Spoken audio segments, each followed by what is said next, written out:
In the history of filmmaking, no other director handled the genre of biblical epics with more panache and reverence than Cecil B. DeMille.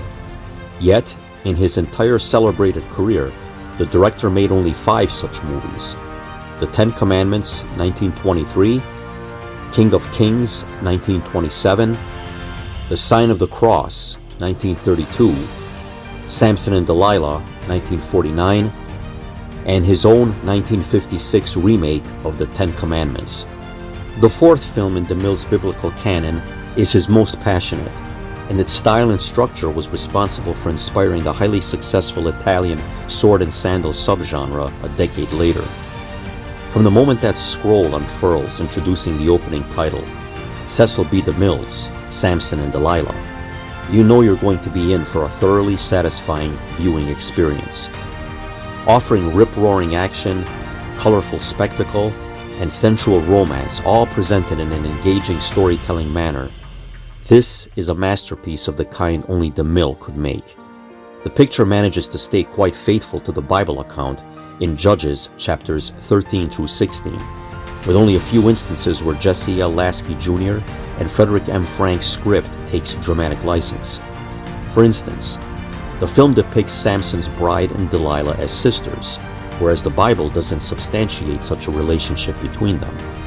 Also, in the movie, Samson is blinded by a red-hot blade held close to his eyes, while in the actual account, they're bored out of their sockets.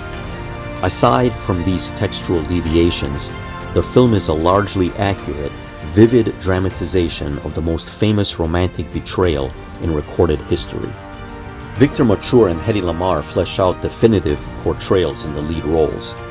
Mature is beefy and totally at ease playing the strange strongman whose weakness is women, and Lamarr is the epitome of the beautiful seductress who betrays him.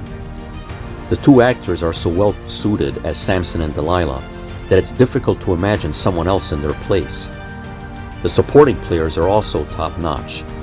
George Sanders is superb as the cynical Saran, who has both envy and respect for Samson.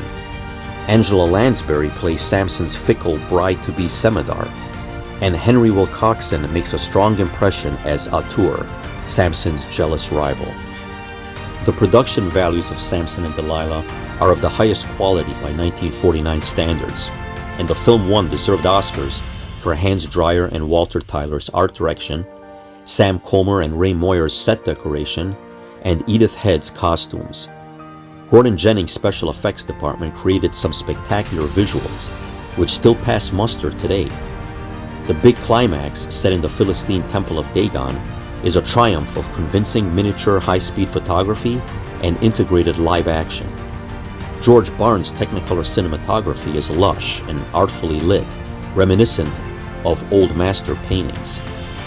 High praise must also go to Victor Young's fabulous music score, which is one of the finest ever written for a film.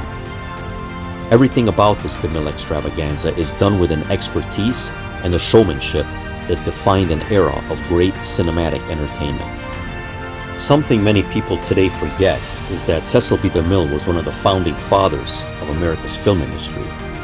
He made movies that were enormously popular with the public because he had an innate understanding of what people wanted and the creative ability to deliver it. Samson and Delilah demonstrates that inimitable DeMille touch to the fullest degree.